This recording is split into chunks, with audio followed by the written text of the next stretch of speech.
২০২৪ সালের সেই উত্তাল দিনগুলোর পর ডক্টর মোহাম্মদ ইউনূসের নেতৃত্বে গঠিত হয়েছিল অন্তর্বর্তীকালীন সরকার। দীর্ঘ ১৮ মাস পর ২০২৬-এর ফেব্রুয়ারিতে তারেক রহমানের নেতৃত্বে গঠিত হয় নতুন সরকার। যারা রাষ্ট্র সংস্কারের কঠিন শপথ নিয়েছিলেন, সেই ডক্টর ইউনূস ও তার সহযোগীরা এখন কোথায় আছেন? ক্ষমতার কেন্দ্রবিন্দু থেকে সরে যাওয়ার পর কেমন কাটছে তাদের দিনকাল? কেউ ফিরছেন পুরনো ডেরায়, আবার কেউ উড়াল দিয়েছেন বিদেশে, আবার কারো চোখে মুখে এখনও অজানা আতঙ্ক। প্রিয় দর্শক, আজ আমরা জানবো ডক্টর ইউনূসের বিদায় এবং তার উপদেষ্টা পরিষদের বর্তমান অবস্থান নিয়ে। পুরো আয়োজনে আপনাদের সাথে থাকবো আমি শাহাদাত হোসেন। আশা করি পুরো আয়োজনে সাথেই থাকবেন। 18 মাস আগে যে যমুনা ছিল দেশের ক্ষমতার কেন্দ্রবিন্দুতে, সেই রাষ্ট্রীয় অতিথি ভবন এখন এক শান্ত নিস্তব্ধতায় ঘেরা। প্রধান উপদেষ্টা হিসেবে ডক্টর মোহাম্মদ ইউনূস এ বাড়িতেই তার কর্মযজ্ঞ চালিয়েছিলেন। নতুন সরকার দায়িত্ব নেবার 1 সপ্তাহ পার হয়ে গেলেও 86 বছর বয়সে এই নোবেলজয়ী এখনও সেখানেই থাকছেন। তবে তিনি অবসর নেননি।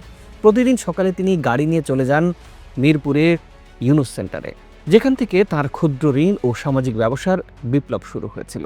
জানা গেছে আগামী 28 ফেব্রুয়ারি তিনি সরকারি আবাসন ছেড়ে গুলশানে তার নিজ বাসভবনে ফিরে যাবেন। এই যমুনা এখন প্রস্তুত হচ্ছে নতুন কোনো অতিভূমির জন্য, আর ডক্টর ইউনূস ফিরছেন তার পরিচিত চিরচেনা সাধারণ জীবনে। যারা বিদেশে পাড়ি জমিয়েছেন, এবার তাদের তথ্য তুলে আনার চেষ্টা করব এবং জানাবো বিদায়ের নেপথ্যের আসল কারণ। অনেকে বলছেন দায়িত্ব শেষ হওয়াই ছিল তাদের জন্য দেশ ছাড়ার গ্রিন সিগন্যাল।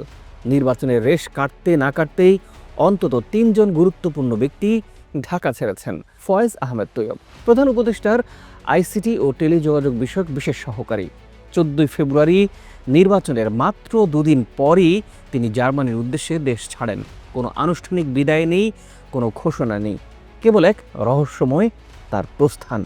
লুৎফে সিদ্দিকী, আন্তর্জাতিক বিষয়ক বিশেষ দূত, 17 ফেব্রুয়ারি নতুন মন্ত্রিসভার শপথের কয়েক ঘন্টার মধ্যেই তিনি সিঙ্গাপুরের উদ্দেশ্যে উড়াল দেন। অধ্যাপক আলী রিয়াজ, রাষ্ট্র সংস্কারের অন্যতম কারিগর ও রাষ্ট্রবিজ্ঞানী, তিনি জানিয়েছিলেন তার ছুটির মেয়াদ শেষ, তাই ফিরে গেছেন যুক্তরাষ্ট্রের ইলিনয় স্টেট ইউনিভার্সিটিতে। তবে সূত্রের খবর, আরও অন্তত 6 জন উপদেষ্টা এখন কূটনৈতিক পাসপোর্ট জমা দিয়ে ভিসার জন্য অপেক্ষার প্রহর গুনছেন। আন্তর্জাতিক পরিমণ্ডলে নিজেদের ক্যারিয়ার গড়তেই কি এই তাড়াহুড়ো, নাকি কোনো অজানা আশঙ্কা আছে তাদের? সব উপদেষ্টার বিদায় কি তবে স্বস্তিদায়ক ছিল? তথ্য বলছে ভিন্ন কথা। দায়িত্ব পালনকালে যাদের সিদ্ধান্ত নিয়ে বিতর্ক তৈরি হয়েছিল, তাদের অনেকের মধ্যেই এখন বিরাজ করছে চরম আতঙ্ক। বিশেষ করে ক্ষমতাচ্যুত আওয়ামী লীগ এবং বৈষম্য বিরোধী ছাত্র আন্দোলনের একাংশের ক্ষোভের মুখে পড়ে অনেকেই এখন জনসম্মুখে আসতে ভয় পাচ্ছেন। এমনকি গেল 21 ফেব্রুয়ারির প্রভাত ফেরিতেও দেখা মেলেনি সাবেক কোনো উপদেষ্টার। তারা কি নিরাপত্তা হুমকিতে আছেন, নাকি সামাজিক বয়কটের ভয়ে নিজেদের 4 দেয়ালের মধ্যে এখন বন্দি করে রেখেছেন? আইন উপদেষ্টা আসিফ নজরুল, যিনি সারাক্ষণ মিডিয়ার সামনে থাকতেন, তাকেও এখন দেখা যাচ্ছে না। ঢাকা বিশ্ববিদ্যালয়ের ওয়েবসাইটে এখনও তার নামের পাশে ডেপুটেশন লেখা থাকলেও তিনি কবে ক্লাসে ফিরবেন সেটি নিয়ে ধোঁয়াশা কাটেনি। প্রিয় দর্শক, এবার আসি কারা ফিরলেন স্বমহিমায়। তবে মুদ্রার উল্টো পিঠও কিন্তু আছে। বিতর্ক এড়িয়ে যারা নিঃশব্দে কাজ করেছেন, তারা ফিরেছেন স্বাভাবিক জীবনে। সৈয়দা রিজওয়ানা হাসান দায়িত্ব ছাড়ার পরদিন অর্থাৎ 18 ফেব্রুয়ারি তিনি ফিরে গেছেন বেলার প্রধান নির্বাহী হিসেবে। কোনো বিলাসিতা নয়, সাধারণ নাগরিক হিসেবেই তিনি ফাইল নিয়ে বসেছেন ডেস্কে। ব্রিগেডিয়ার জেনারেল অবসরপ্রাপ্ত এম সাখাওয়াত হোসেন, তিনি দায়িত্ব ছাড়লেও তার মন পড়ে আছে কর্মস্থলে। গতকাল তাকে দেখা গেছে নৌ পরিবহন ও শ্রম মন্ত্রণালয়ে বাস্তবায়িত কাজগুলো ব্যক্তিগতভাবে তদারকি করতে। ডক্টর খলিলুর রহমান, জাতীয় নিরাপত্তা উপদেষ্টা থেকে তিনি এখন বর্তমান সরকারের পররাষ্ট্রমন্ত্রী। তিনি একমাত্র ব্যক্তি যিনি অন্তর্বর্তী সরকার থেকে নির্বাচিত সরকারের গুরুত্বপূর্ণ অংশ হয়ে উঠেছেন। শেখ বশির উদ্দিন ফিরেছেন তার বিশাল ব্যবসায়িক সাম্রাজ্যে, আর নুরজাহান বেগম পুনরায় হাল ধরেছেন গ্রামীণ ব্যাংকের। গৃহহীন নন, তবে সরকারি আবাসন ছাড়ার নোটিশ এখন উপদেষ্টাদের দরজায়। বিদ্যুৎ ও জ্বালানি উপদেষ্টা ফজল কবির খান নিজের বাসা ভাড়া দিয়ে সরকারি বাড়িতে উঠেছিলেন। এখন ভাড়াটিয়া না যাওয়া পর্যন্ত তিনি মাথা গোঁজার ঠাঁই খুঁজছেন।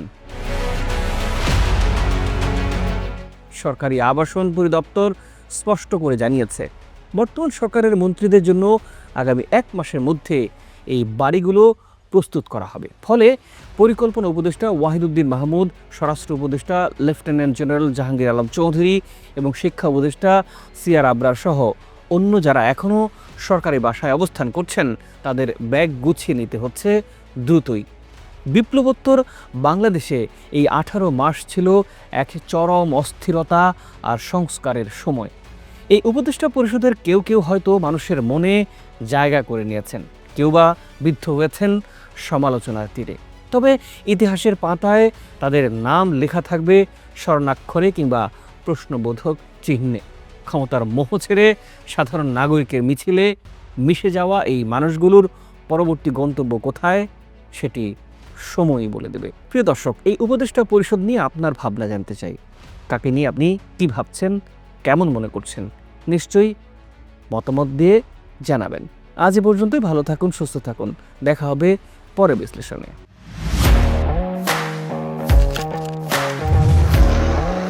প্রফেশনাল স্টুডিও খুঁজছেন?